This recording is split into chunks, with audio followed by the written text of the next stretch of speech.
എന്നാ അമ്മേ നമുക്കൊരു പടത്തിന് പോകാം. അവിടെയാവുമ്പോൾ നല്ല തണുപ്പായിരിക്കും, പോയാലോ? ആ, ഞാൻ റെഡി. അല്ലടാ, മീരെ വിളിക്കണ്ടേ? അമ്മ ചോദിച്ചു. ഏയ്, അവൾ വരില്ല. ഇന്ന് നമുക്ക് പോകാം. പടം കൊള്ളാമെങ്കിൽ പിന്നൊരു ദിവസം അവളെയും കൂട്ടി പോകാം. ആ, എന്നാൽ ശരി, വേഗം പോകാം. ഇവിടെ നല്ല വെയിൽ. അമ്മ പറഞ്ഞത് കേട്ട് ഞങ്ങൾ അവിടെ അടുത്തുള്ള ഒരു തിയേറ്ററിലേക്ക് പോയി. ഞാൻ പലതവണ ഈ തിയേറ്ററിൽ വന്നിട്ടുണ്ടെങ്കിലും അമ്മയുമായി ഇതാദ്യമായിട്ടാണ്. അമ്മയുടെ മുഖത്ത് അതിനുള്ള സന്തോഷം കാണാനും ഉണ്ട്. തിയേറ്ററിൽ ചെന്ന് നോക്കിയപ്പോൾ അവിടെ വാഴ 2 ആണ് കളിക്കുന്നത്. അതുകൊണ്ട് തന്നെ കൂടുതൽ ചെറുപ്പക്കാരായിരുന്നു അവിടെ ഫുള്ളുണ്ടായിരുന്നത്. അമ്മ എന്നോട് ചോദിച്ചു, ഇതേതാടാ ഈ പടം? മമ്മൂട്ടിയുടെയും മോഹൻലാലിൻ്റെയും പടമൊന്നും ഇവിടെ ഇല്ലേടാ? ഇല്ലമ്മേ, ഇന്ന് ഈ പടമേ ഉള്ളൂ. കൊള്ളാം, നല്ല പടമാ, നല്ല കോമഡിയൊക്കെ ഉണ്ട്. ഓഹ്, എനിക്ക് ഈ ചെറുപ്പക്കാരുടെ പടമൊന്നും പറ്റില്ലടാ. നമുക്ക് പോയാലോ? വീട്ടിലാകുമ്പോൾ ഇന്ന് ഞായറാഴ്ചയായിട്ട് നല്ല പഴയ സിനിമകളൊക്കെ ഉണ്ടാകും, അമ്മ പറഞ്ഞു. വീട്ടിൽ ചെന്നാൽ എല്ലാം പൊളിയുമെന്നറിയാവുന്ന ഞാൻ അമ്മ പറഞ്ഞത് സമ്മതിച്ചു കൊടുത്തില്ല. 12:15 ഷോ തുടങ്ങും. അമ്മയെ അവിടെ ഇരുത്തി ഞാൻ ടിക്കറ്റ് എടുക്കാൻ പോയി. അമ്മയുടെ മുഖം കണ്ടാലേ അറിയായിരുന്നു ഈ പടത്തിന് കയറാൻ അമ്മയ്ക്ക് ഒട്ടും താല്പര്യമില്ലെന്ന്. ഞാൻ ടിക്കറ്റ് എടുത്ത് അമ്മയുടെ അടുത്തേക്ക് വന്നപ്പോൾ അപ്പുറത്തിരിക്കുന്ന 2 ചെറുക്കന്മാർ അമ്മയെ നോക്കിക്കൊണ്ടിരിക്കുന്നുണ്ടായിരുന്നു. അമ്മയാണെങ്കിൽ നല്ല സുന്ദരിയായിട്ട് ഒരുങ്ങിയിട്ടുണ്ടായിരുന്നു. ആരായാലും ഒന്ന് നോക്കിപ്പോകും. സാരി ആയതുകൊണ്ട് തന്നെ അരയിൽ നല്ലോണം വലിച്ചു മുറുക്കി കുത്തിവെച്ചിരിക്കുന്നു. അതും കൂടി ആയപ്പോൾ പിന്നെ പറയണ്ടല്ലോ. ഒന്ന് മനസ്സിൽ ഓർത്ത് നോക്കിയാൽ നിങ്ങൾക്ക് മനസ്സിലാകും ആ രൂപം. നല്ല മൊഞ്ചുള്ള സുന്ദരി പെൺകുട്ടികളുണ്ടായിട്ടും അവർക്കൊന്നുമില്ലാത്ത സൗന്ദര്യമായിരുന്നു അമ്മയ്ക്ക്. വെയിൽ കൊണ്ട് ക്ഷീണിച്ച് അമ്മയും ഞാനും നല്ലോണം വിയർത്തിരിക്കുന്നു. ആ വിയർപ്പ് തുള്ളികൾ അമ്മയ്ക്ക് കൂടുതൽ ഭംഗി കൂട്ടി. ഞാൻ ടിക്കറ്റുമായി അമ്മയുടെ അടുത്ത് വന്നിരുന്നു. എന്തായടാ, ടിക്കറ്റ് കിട്ടിയോ? കിട്ടി, പക്ഷേ 12:15 തുടങ്ങാൻ. അമ്മയ്ക്ക് വിശക്കുന്നില്ലേ? ഏയ്, എനിക്ക് വിശക്കുന്നൊന്നുമില്ലടാ. നിനക്ക് വിശക്കുന്നുണ്ടോ? ആ, ചെറുതായിട്ട് വിശക്കുന്നുണ്ട്. എന്തെങ്കിലും കഴിച്ചാലോ? അല്ലെങ്കിൽ വിശന്നുകൊണ്ടിരിക്കേണ്ടി വരും. എന്നാ വാടാ, അവിടെ പോയി വല്ലതും കഴിക്കാം. അങ്ങനെ ഞാനും അമ്മയും വല്ലതും കഴിക്കാനായി അങ്ങോട്ട് നടന്നു. ഞാൻ തിരിഞ്ഞു പോകുമ്പോഴും അവന്മാരുടെ നോട്ടം അവർ മാറ്റിയില്ല. ഞാനിന്ന് നടന്നതിൻ്റെ സ്പീഡ് കുറച്ച് പിറകിൽ നിന്നും അമ്മയൊന്ന് നോക്കി. അവന്മാർ പറഞ്ഞിട്ടും കാര്യമില്ലെന്ന് എനിക്ക് തോന്നി. ഞാൻ ചിരിച്ചുകൊണ്ട് അമ്മയുടെ കൂടെ നടന്നു. എന്താടാ നീ ചിരിക്കുന്നത്? എൻ്റെ ചിരി കണ്ട് അമ്മ എന്നോട് ചോദിച്ചു. ഏയ്, ഒന്നുമില്ലമ്മേ. എന്താടാ, പറയടാ, എന്താ പ്രശ്നം? എന്തോ ഉണ്ടല്ലോ, അല്ലാതെ നീ ഇങ്ങനെ ചിരിക്കില്ലല്ലോ. അതമ്മേ, ഞാൻ മീരയുടെ കാര്യം ഓർത്ത് ചിരിച്ചതാ. അവൾ പറഞ്ഞിരുന്നു അവൾക്ക് വാഴ 2 കാണണമെന്ന്. നമ്മളിന്ന് കണ്ടെന്നറിയുമ്പോൾ അവളെന്നെ പിടിച്ച് തിന്നും. ആ, നിനക്ക് അങ്ങനെ തന്നെ വേണം. ഞാൻ പറഞ്ഞതല്ലേ അവളെയും വിളിക്കാമെന്ന്. നീ നിൻ്റെ ഫോണിങ്ങിതാ. ഞാൻ എൻ്റെ ഫോൺ എടുത്തിട്ടില്ല. ഞാൻ അവളെ ഒന്ന് വിളിച്ചു നോക്കട്ടെ. ഏയ്, അതൊന്നും വേണ്ട, ഞാൻ ചുമ്മാ പറഞ്ഞതാ അമ്മേ. നീ ഫോൺ താടാ, ഞാൻ ചുമ്മാ ഒന്ന് വിളിച്ചു നോക്കട്ടെ. രാജേട്ടൻ ഇന്ന് വരാമെന്ന് പറഞ്ഞിരുന്നു. ചിലപ്പോൾ രാജേട്ടൻ വല്ലതും വന്നിട്ടുണ്ടാവും. ഏ, രാജേട്ടൻ ഇന്ന് വരാമെന്ന് പറഞ്ഞിരുന്നോ? ആടാ, ഞാൻ ഇന്നലെ വിളിച്ചിരുന്നു. നമ്മുടെ മിക്സ് കേടായിട്ട് 2 ദിവസമായി. അതൊന്ന് ശരിയാക്കി തരാൻ. നിന്നോട് പറഞ്ഞിട്ട് നീ കേട്ടില്ലല്ലോ. എന്നിട്ട് ഇപ്പോഴാണോ പറയുന്നത്? അമ്മയ്ക്ക് ഇന്നലെ പറയായിരുന്നില്ലേ രാജേട്ടൻ വരുന്ന കാര്യം? ഏ, അതിനിപ്പോൾ എന്താടാ പ്രശ്നം? രാജേട്ടൻ അവിടെ വരുന്നതല്ലേ. നീ എന്തിനാ ഇങ്ങനെ പേടിക്കുന്നത്? ഏയ്, എനിക്ക് പേടിയൊന്നുമില്ല. ഞാനെന്തിനു പേടിക്കണം? അല്ല, രാജേട്ടൻ എപ്പോൾ വരാമെന്നാണ് പറഞ്ഞത്? രാവിലെ എവിടെ പോകുന്നുണ്ട്. ചിലപ്പോൾ ഉച്ചയാകുമെന്ന് പറഞ്ഞിരുന്നു. നീ മീരയ്ക്ക് ഫോൺ ചെയ്, എന്നിട്ട് ഇങ്ങോട്ട് കാട്ട്. ആ, ശരി, ഞാനൊന്ന് വിളിച്ചു നോക്കട്ടെ. ഞാൻ വേഗം അനിയത്തിക്ക് വിളിച്ചു. പക്ഷേ അവൾ കോൾ എടുക്കുന്നുണ്ടായിരുന്നില്ല. ഞാനാകെ പേടിച്ചു. ഇനി ചിലപ്പോൾ രാജേട്ടനോട് ചെന്നിട്ടുണ്ടാവുമോ? അവളെയും അയാളെയും പൊക്കിയോ? എൻ്റെ മനസ്സമാധാനം ആകെ നഷ്ടപ്പെട്ടു. എങ്ങനെയെങ്കിലും രാജേട്ടൻ വീട്ടിൽ പോയോ എന്നറിയണം എന്നായിരുന്നു എൻ്റെ അടുത്ത ഉദ്ദേശം. ഞാൻ അമ്മയോട് പറഞ്ഞു, അമ്മ രാജേട്ടനൊന്ന് വിളിച്ചു നോക്ക്. രാജേട്ടൻ വീട്ടിലേക്ക് പോയോ എന്നറിയാലോ. അതെന്തിനാടാ വിളിച്ചു നോക്കുന്നത്?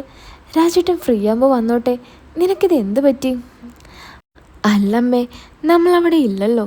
മീര ചിലപ്പോൾ ഉറങ്ങിയിട്ടുണ്ടെങ്കിലോ? രാജേട്ടൻ വെറുതെ അവിടെ വരെ വന്ന് പോവണ്ടേ? അമ്മ ഒരു കാര്യം ചെയ്, രാജേട്ടനെ വിളിച്ചിട്ട് പറ ഇന്ന് വരണ്ട, പിന്നൊരു ദിവസം വരാൻ. ആ ശരി, ഞാൻ പറഞ്ഞോളാം. നീ ഫോൺ ഇങ്ങോട്ട് താ. ഞാൻ രാജേട്ടൻ്റെ നമ്പർ എടുത്ത് കൊടുത്തതും അനിയത്തിയുടെ കോള് വന്നു. എന്തിനാടാ ചേട്ടാ നീ എന്നെ ഇങ്ങനെ വിളിച്ചുകൊണ്ടിരിക്കുന്നേ? ചേട്ടൻ അറിയില്ലേ ഇവിടെ നടക്കുന്ന കാര്യങ്ങൾ? അനിയത്തി ചോദിച്ചു. എടി കോപ്പേ, എനിക്കെല്ലാം അറിയാവുന്നത്, അല്ലാതെ നിന്റെ തള്ളയോട് നീ പറഞ്ഞിട്ടില്ലല്ലോ. കിടന്ന് ചിലക്കല്ലേ. എല്ലാം ഞാൻ അമ്മയോടങ്ങ് പറഞ്ഞു കൊടുക്കോട്ടോ. ഓ ചേട്ടാ, എന്തിനാ ഇങ്ങനെ ചൂടാവുന്നത്? ഞാനത് എന്ത് ചെയ്തു? അല്ല, അയാൾക്ക് ഇതുവരെ കൊടുത്തു കഴിഞ്ഞില്ലേ? കുറേ നേരമായല്ലോ. എന്താ നിങ്ങൾ വരാറായോ? അമ്മ എവിടെ? അമ്മ ഇവിടെ പപ്സും തിന്നുകൊണ്ട് നിൽക്കുന്നുണ്ട്. ഞങ്ങളിപ്പോൾ തിയേറ്ററിലാണ്. എടാ കള്ള, നീയാൾ കൊള്ളാലോ. ഞാൻ പറഞ്ഞതുപോലെ അവിടെ എത്തിച്ചല്ലേ കാര്യങ്ങൾ. അല്ല, ഏതാ പടം? അത് വാഴ 2. പിന്നെ ഞാൻ വിളിച്ചതേ, രാജേട്ടൻ അവിടെ വന്നിരുന്നോടി? ഏയ് ഇല്ലല്ലോ. എന്താ? അല്ല, അമ്മ പറഞ്ഞു രാജേട്ടൻ ഇന്ന് അങ്ങോട്ട് വരുമെന്ന്, മിക്സ് നന്നാക്കാൻ. അമ്മ ഇന്നലെ വരാൻ പറഞ്ഞിരുന്നു അത്രേ. അയ്യോ, പണി പാളിയോ? അവൾ ചോദിച്ചു. ഇല്ലടി. അല്ല, ആ ഇക്ക വരുന്നത് അവിടെ ആരെങ്കിലും കണ്ടോടി? ഏയ് അതൊന്നുമില്ല ചേട്ടാ. പക്ഷേ രാജേട്ടൻ വന്നാൽ ഞാനിപ്പോൾ എന്താ ചെയ്യുക? ഞാൻ മാറി നിന്ന് സംസാരിക്കുന്ന കണ്ട് അമ്മ എന്നോട് പറഞ്ഞു, ഡാ ഇങ്ങോട്ട് താ, ഇനി ഞാൻ സംസാരിക്കാമെന്ന്. അമ്മയോട് ഇപ്പോൾ തരാമെന്നും പറഞ്ഞ് ഞാൻ അവരോട് പറഞ്ഞു. ഡേ, അമ്മ ഫോൺ ചോദിക്കുന്നുണ്ട്. അമ്മയോട് നീ ഉറങ്ങാണെന്നും രാജേട്ടനോട് നാളെ വരാൻ പറഞ്ഞാൽ മതിയെന്നും പറയണം. ആ ഏട്ടാ, ഞാൻ പറഞ്ഞോളാം. ചേട്ടൻ ഫോൺ കൊടുക്ക്. ആ പിന്നെ മതി, അയാൾക്ക് അത്യാവശ്യമായില്ലേ. ഇനി പിന്നെ ഒരിക്കൽ വരാൻ പറ. ഏയ് അതൊന്നും പറ്റുമെന്ന് തോന്നുന്നില്ല ഏട്ടാ. ഇതുവരെ കാര്യപരിപാടി തുടങ്ങിയിട്ട് പോലുമില്ല. ഏ, ഇത്ര നേരിട്ടും തുടങ്ങിയില്ലേ? ഇതേതാടി ഇങ്ങനൊരു മനുഷ്യൻ? നീ അങ്ങോട്ട് ഉത്സാഹിച്ച് തുടങ്ങിക്കൂട്, അല്ലെങ്കിൽ എല്ലാം കൊളമാകും. അല്ല, ദിവ്യ എങ്ങനെ ഉണ്ടായിരുന്നു? അമ്മയ്ക്ക് സംശയം എന്തെങ്കിലും? ഓഫ് എൻ്റെ പൊന്നു മോളെ, അതൊക്കെ വലിയ സീനായിട്ടുണ്ട്. അതൊക്കെ ഞാൻ അവിടെ വന്നിട്ട് പറയാം. ഞാൻ തൽക്കാലം അമ്മയ്ക്ക് കൊടുക്കാം. പടം തുടങ്ങാൻ സമയമായിട്ടുണ്ട്. അങ്ങനെ ഞാൻ ഫോൺ അമ്മയ്ക്ക് കൊടുത്തു. അമ്മയും അവളും എന്തൊക്കെ സംസാരിച്ച് കോൾ കട്ട് ചെയ്തു. ഞാൻ വേഗം ഫോൺ വാങ്ങി രാജേട്ടന് കോൾ ചെയ്തു. ഭാഗ്യമെന്ന് പറയാലോ, ഒറ്റയടിക്ക് തന്നെ രാജേട്ടൻ കോൾ എടുത്തു. ഞാൻ നേരെ ഫോൺ അമ്മയ്ക്ക് കൊടുത്തു. അമ്മ രാജേട്ടനോട് കാര്യങ്ങളെല്ലാം സംസാരിച്ച് ആ വരവ് നാളത്തേക്കാക്കി. അങ്ങനെ അതിനൊരു തീരുമാനമായപ്പോൾ എന്താണെന്നറിയില്ല, മനസ്സിന് ഒരു സമാധാനം. ഡാ എന്താടാ നിങ്ങൾ തമ്മിൽ ഞാനറിയാതൊരു കള്ളക്കളി? ഞാൻ കുറച്ച് ദിവസമായി ശ്രദ്ധിക്കുന്നു. അമ്മ പെട്ടെന്ന് എന്നോട് ചോദിച്ചു. ഏയ് എന്ത് കള്ളക്കളി? അമ്മയ്ക്ക് ചുമ്മാ തോന്നുന്നതാ. അല്ല, പണ്ട് എപ്പോൾ കണ്ടാലും കീരിയും പാമ്പും പോലെയായിരുന്നു. ഇപ്പോൾ കുറച്ച് ദിവസമായിട്ട് എന്തോ ചുറ്റിക്കളി നടക്കുന്നുണ്ട്. അന്നാ പാർക്കിൽ പോയ അന്ന് മുതൽ എനിക്ക് ചില സംശയങ്ങളൊക്കെ ഉണ്ടട്ടോ. ഓഫ് അമ്മേ, ചുമ്മാ ഓരോന്ന് വിചാരിച്ച് കൂട്ടണ്ട. ഞങ്ങൾ തമ്മിൽ ഒന്നുമില്ല. അവൾ എന്തൊക്കെയോ ചോദിച്ചു. അതിനുള്ള മറുപടി ഞാൻ പറഞ്ഞു, അത്രയേ ഉള്ളൂ. അമ്മ വന്നേ, പടം തുടങ്ങാറായി, നമുക്ക് കയറാം. ഡാ രഞ്ജിത്തെ, പെട്ടെന്ന് പിറകിൽ നിന്നും ഒരു വിളി. ഞാൻ തിരിഞ്ഞു നോക്കുമ്പോൾ എൻ്റെ കൂടെ ഹൈസ്കൂളിൽ പഠിച്ച എൻ്റെ ഫ്രണ്ട് വിനു, അവൻ്റെ കൂടെ അവൻ്റെ ഒരു ഫ്രണ്ടും ഉണ്ട്. ഡാ അളിയ, എന്താടാ സുഖല്ലേ? അവൻ എന്നോട് ചോദിച്ചു. അതേടാ, ഇപ്പോൾ എവിടെയാ, കാണാറില്ലല്ലോ. ഞാൻ ചെന്നൈയിലാടാ, 2 ദിവസമായി വന്നിട്ട്. അല്ല, ഇതാരാ, അമ്മയാണോ? അമ്മയെ കണ്ട് അവൻ ചോദിച്ചു. അതേടാ അമ്മയാ. അവനത് കേട്ട് അമ്മയെ നോക്കിയൊന്ന് ചിരിച്ചു. ആ ചിരി അത്ര വെടുപ്പായി എനിക്ക് തോന്നിയില്ല. അതുമല്ല, അവൻ്റെ നോട്ടവും അത്ര ശരിയല്ലായിരുന്നു. അല്ലടാ, നിനക്കൊരു ചേട്ടനില്ലേ, അവനെവിടെ? അവൻ എന്നോട് ചോദിച്ചു. ആ, അവൻ കോയമ്പത്തൂരിലാണ്. നാളെ മറ്റന്നാളോ വരുമെന്ന് പറഞ്ഞിരുന്നു. ആ, അപ്പോൾ നിൻ്റെ പെങ്ങളോ? അവളവിടെ വീട്ടിലുണ്ട്. ഞാനും അമ്മയും ഒരാളെ കാണാൻ ഇറങ്ങിയതാ. പിന്നെ കരുതി ഒരു പടം കണ്ടിട്ട് പോകാമെന്ന്. ആ എന്നാൽ ശരിയടാ, പിന്നെ കാണാം. പടം തുടങ്ങാറായി. അതും പറഞ്ഞ് അവർ രണ്ടുപേരും തിയേറ്ററിൻ്റെ അകത്തേക്ക് കയറി. രണ്ടുപേരുടെയും നോട്ടവും ഭാവവും കണ്ടാൽ അറിയാം അവർക്ക് അമ്മയെ നല്ലോണം അങ്ങ് ഇഷ്ടപ്പെട്ടു എന്ന്. ഞാൻ അമ്മയും കൂട്ടി തിയേറ്ററിലേക്ക് കയറി. ഞങ്ങളുടെ നേരെ ഓപ്പോസിറ്റായിരുന്നു വിനുവും ഫ്രണ്ടും വരുന്നത്. അങ്ങനെ പടം തുടങ്ങി. അത്യാവശ്യം നല്ല പടം. എനിക്കും അമ്മയ്ക്കും ഒരുപാട് ഇഷ്ടപ്പെട്ടു. തിയേറ്ററിലുള്ള മറ്റ് പ്രേക്ഷകർക്കും പടം ഇഷ്ടമായെന്ന് അവിടെ ചിരിയിൽ തന്നെ ഞങ്ങൾക്ക് മനസ്സിലായി. പെട്ടെന്നായിരുന്നു ആ CD കാസറ്റിൻ്റെ സീൻ വന്നത്. ഞാൻ ആ സീൻ ഒന്ന് വിവരിച്ചു പറയാം. 4 ചെറുപ്പക്കാരിൽ 3 പേര് മുസ്ലിംസാണ്.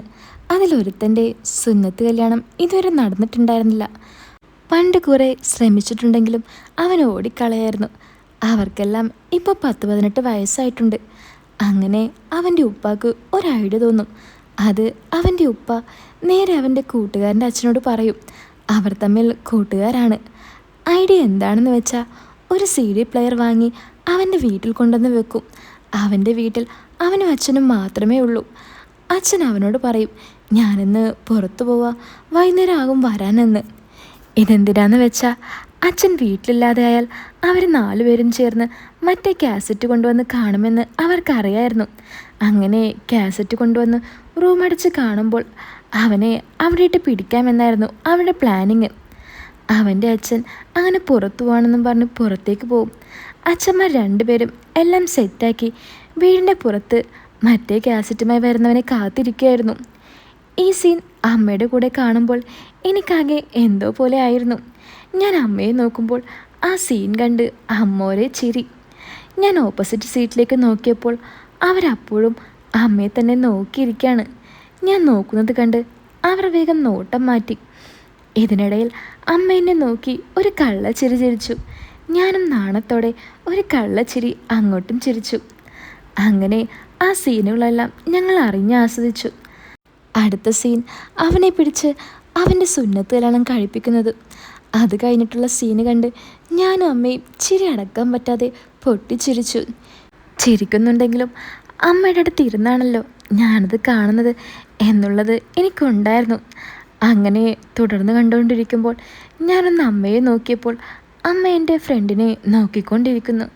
ഞാൻ അറിയാത്ത പോലെ ഇരുന്നു. കുറച്ചുകൂടി കഴിഞ്ഞ് ഞാൻ വീണ്ടും അറിയാത്ത പോലെ ഒന്ന് നോക്കി. അപ്പോഴും അമ്മ അങ്ങോട്ട് തന്നെ നോക്കിയിരിക്കുകയാണ്. ഞാൻ അവനെ നോക്കിയപ്പോഴും അവനും ഇടവിട്ട് അമ്മയെ നോക്കിക്കൊണ്ടിരിക്കുന്നു. അങ്ങനെ ഇൻ്റർവെല്ലായി. ഡാ, എന്തെങ്കിലും കഴിക്കാൻ മേടിച്ചിട്ട് വാ, എനിക്ക് വിശക്കുന്നു, അമ്മ എന്നോട് പറഞ്ഞു.